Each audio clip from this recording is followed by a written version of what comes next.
नमस्कार, भव्याश्री न्यूज से मैनपुर। बक्सर ट्रेन हादसा। जी हाँ, इस घटना से आप वाकिफ हैं। यह ट्रेन आनंद विहार टर्मिनल से होकर गुवाहाटी जा रही थी कि अचानक बक्सर में ही ट्रेन हादसा हुआ और इसके कितनी बोगी पटरी से उलटते हुए खेत में जा गिरी।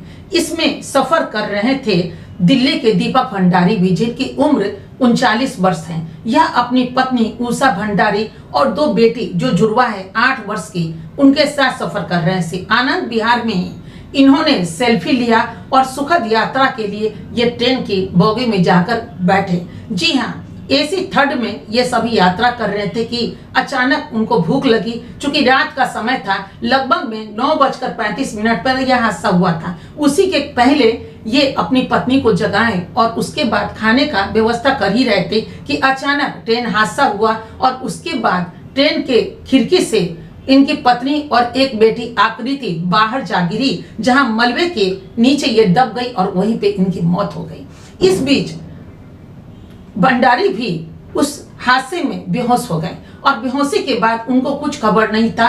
उनकी जब आंखें खुली तो खुद को वो अस्पताल में पाए। जब अस्पताल में पाए तो एक बेटी अदिति उनके साथ थी। उसके बाद उनको कहाँ मालूम था कि उनकी पत्नी और एक बेटी अब इस दुनिया में नहीं।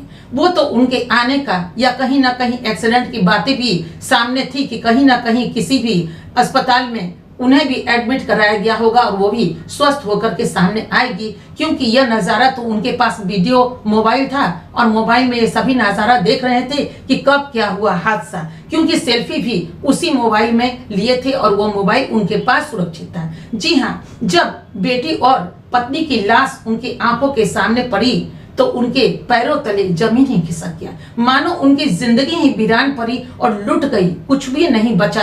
और ऐसा लगा कि जैसे हाथ से सब कुछ फिसल गया हो और वह उसे ले ही नहीं सकते, क्योंकि गई हुई जिंदगी को कौन वापस पाया है और कौन वापस पाएगा। इसे ही कहते हैं वक्त के हारे हार है और वक्त के जीते जीत कौन जीतता है भला। वक्त से हमें याद आ रहा है बलराज सहनी की एक फिल्म की कहानी, जिस फिल्म का नाम है वक्त। उसमें भी कुछ इसी तरह की घटना हुई थी, भूकंप हुआ था और जिंदगी वीरान हो गई थी। जी हाँ, इसी को ही शायद कहते हैं नियति या वक्त का तकाजा। जब हम हर कुछ हार जाते हैं और छूट जाता है हमारे हाथों से वो खुशी, जिसे पाने की दौड़ में हम आए दिन लगे रहते हैं।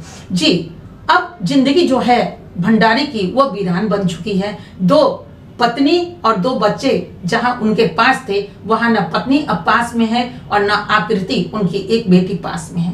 छोटी बेटी जो अदिति है वो अक्सर मोबाइल को हाथ में लेती है और लेने के बाद उसे चूमती है, क्योंकि आखिरी सेल्फी ही उनके जिंदगी का एक अहम तस्वीर बनकर रह गया है, ठहर सा गया है आंखों में। जब वो सफर करने के पहले उन्होंने सेल्फी लिया था। बेटी पूछती है अपने पापा से, दीदी कहाँ है, कब आएगी और मम्मी कब आएगी, क्योंकि अब मम्मी का लाड उसे कहाँ मिलने वाला है। लेकिन उस नन्ही सी बेटी जो 8 वर्ष की, उसको कहाँ मालूम है कि जो मृत्यु की गोद में समा जाता है वो इंसान किसी और दुनिया में सफर कर चुका है। वो अब इस दुनिया में लौट कर नहीं आएगा। वो लाड, वो प्यार अब उन्हें नहीं मिल पाएगा, जो लाड और प्यार उनकी मम्मी या उनकी बहन उन्हें दिया करती थी और चारों लोग संग संग रहा करते थे। जी हाँ, यह दौर था जब भंडारी जा रहे थे न्यू जलपाईगुड़ी। जी हाँ, वो दीपावली अपने परिवार के साथ मनाना चाह रहे थे, क्योंकि एक माँ जो होती है वो जिंदगी का एक अहम हिस्सा भी होती है और वो सोच रहे थे कि इस दीपावली में माँ के साथ मनाऊंगा ये त्योहार को, और इसीलिए छुट्टी में वो सभी लोग अपने गांव जा रहे थे। इसी बीच ये हादसा हुआ। अब वो अकेले पड़ चुके हैं और रो रहे हैं और कह रहे हैं, कैसे बताऊं कि हम अधूरे परिवार को लेकर अपनी माँ के पास जा रहे हैं। यह दौर, ये कलेश, ये पीड़ा और ये जख्म पता नहीं कब भर पाएगा। शायद नामुमकिन है भर पाना, क्योंकि ऐसे जख्म भरते नहीं। ये तो हर दिन एक नई जख्म बनकर उभर जाता है जिंदगी में और दौर रह जाता है हर दिन खाली, क्योंकि जिंदगी का पन्ना तो तब तक लिखता रहेगा, तब तक इतिहास बनता रहेगा जब तक सांसें चलती रहती हैं। जब सांसें छूट जाती हैं, टूट जाती हैं, तब वो पन्ना भी अधूरा ही पड़ जाता है, क्योंकि वो पन्ना कभी भरता नहीं, क्योंकि भरने वाला ही इस दुनिया में नहीं होता है। आज ये छोटी सी जिंदगी जो 4 परिवार की जिंदगी थी, खुशहाल जिंदगी थी, ये बिल्कुल वीरान पड़ गया और बिल्कुल इसमें पतझड़ आ गया। लगता है कि जैसे इनकी जिंदगी उस तपती हुई रेत के अनुसार है, उस रेगिस्तान में चल रही है जहां पांव में चप्पल भी नहीं है और जख्म चुभ रहे हैं, जख्म हो रहे हैं और वो रेत उनके पांव में कांटे की तरह चुभता हुआ दिखाई पड़ रहा है। आखिर ये जख्म की दवा क्या है, इस दर्द की दवा क्या है? शायद कुछ नहीं। लोग कहते हैं सब मेरा है, सब मेरा है, सब मेरा है। जी नहीं, सब अपना कहाँ है। ये तो बस यहाँ पे हम लोग एक वसिंदे हैं, हम लोग बस आए हैं, एक समझ जाइए कि एक इस घर को यानी कि जो भी हमारी दुनिया में है इसमें हम सफर करने के लिए आए हैं पेइंग गेस्ट की तरह, और उसी तरह हमारा वो कार्य पूरा होगा और फिर वहीं पे चल देना है, क्योंकि सब कुछ उन्हीं का है। वहीं से हम आते हैं और वहीं को जाना है, क्योंकि आत्मा में ही तो परमात्मा का निवास होता है। इस शरीर को तो छोड़ ही जाना है। देखिए, टुकड़ों में बिखर गई जिंदगी। देखा गया है ड्रोन वीडियो से, इस 400 फीट की ऊंचाई से जब देखा गया है तो खेत में 1 किलोमीटर की रेंज में ये बोगी क्षतिग्रस्त पड़ा था। खिलौने की तरह ये डिब्बे दिखाई पड़े, लेकिन ये डिब्बे खिलौने की तरह दिखाई नहीं पड़े। जिंदगी खिलौने की तरह बिखर गई और लुट गई और बर्बाद हो गई और खो गया हाथ से। हमारा वो जिसे हम प्यार करते थे, मोहब्बत करते थे, पत्नी एक अहम हिस्सा होती है, अर्धांगिनी कहा जाता है, अब वो कहाँ रही और जिंदगी अधूरे पन्नों में बिखर कर रह गया, समा कर रह गया। इसे कहते हैं वक्त का दौर। कहा जाता है कि वक्त के हारे हार है, इसलिए हमेशा वक्त की पूजा करें। आज भी नवरात्रा का दिन है, नवरात्रा का समय है जहां हम पूजा करते हैं, अर्चना करते हैं और ऊपर वाले से विनती करते हैं कि हमारी जिंदगी, हमारे परिवार की जिंदगी, देश की जिंदगी, दुनिया की जिंदगी बिल्कुल सुरक्षित रहे। हम यही कामना करते हैं, लेकिन लुट जाती है जिंदगी यूं ही और हम खो देते हैं अपनों को। इस दर्द को लेकर अब जीना है दीपक भंडारी जी को, जिनकी उम्र अभी 40 भी पार नहीं की है। आप समझ सकते हैं इनके दर्द को, जिस दर्द में वो खुद को नहीं समेट पा रहे हैं, समझ नहीं आ रहा है कि क्या करे ना करे। हाँ, एक बेटी जरूर उनके पास है, अदिति, जो एक सहारा बनकर के खड़ी है। इसे ही कहे जाते हैं अपनों का साथ, क्योंकि अपनों के लिए जीना पड़ता है। भंडारी अगर अकेले बच जाते तो उनके लिए जीना बड़ा ही मुश्किल हो जाता।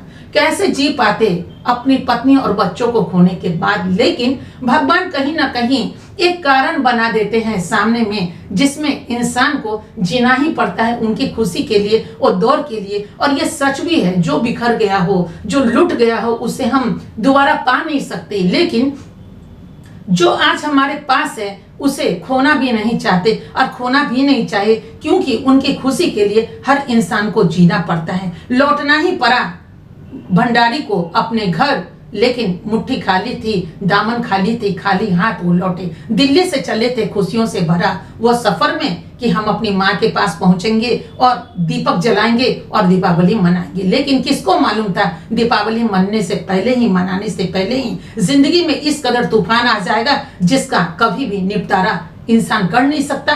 इसे नहीं किया जाता क्षतिपूर्ति, कंपनसेशन तो हो ही नहीं सकता। अब उस पत्नी का जिसे भंडारी प्यार करते थे, कहाँ चला गया वो दौर बिल्कुल हाथों से खाली रह गया। और ये लोको पायलट की थोड़ी सी सूझबूझ अगर होती तो शायद इस तरह की घटना का अंजाम नहीं होता। ये जो ट्रेन दुर्घटना हुई उसमें लोको पायलट की गड़बड़ी हुई, क्योंकि अचानक ब्रेक लग जाना ही दुर्घटना का कारण बना, नहीं तो यह दुर्घटना नहीं होती और न जाने इतनी सारी जिंदगी बच जाती। 4 जिंदगी ऊपर गई, जिसमें भंडारी के 2 परिवार थे, एक पत्नी, एक बेटी और 2 अन्य लोग। अभी 20 लोग पटना एम्स में भर्ती है, जिसमें कितनी की जिंदगी बच पाएगी कहना मुश्किल है। हो सकता है मृत्यु का कारण भी बढ़ सकता है, मृत्यु भी बढ़ सकती है, यह आंकड़ा बढ़ जाएगा। और 100 लोगों से ज्यादा तो बुरी तरह जख्मी हुए हैं, जिनका इलाज चल रहा है, लेकिन ये सभी खतरे से बाहर है। और देखिए क्या होता है वक्त का नजारा। इसलिए हमेशा सदैव अच्छा कीजिए, सबके लिए अच्छा कीजिए, अच्छा सोचिए और अच्छे में ही दौर से इंसान को आगे बढ़ना चाहिए, क्योंकि वक्त कभी सोचने का वक्त ही नहीं देता। और वक्त की सदैव पूजा कीजिए, यही जिंदगी का एक सत्य है, क्योंकि खाली हाथ आए हैं और खाली हाथ ही जाना है। और यही चीज अगर मन में उतर जाए तो इंसान बन जाए, लेकिन क्या खोएंगे आने वाले कल में, ये तो अभी भी किसी को पता नहीं।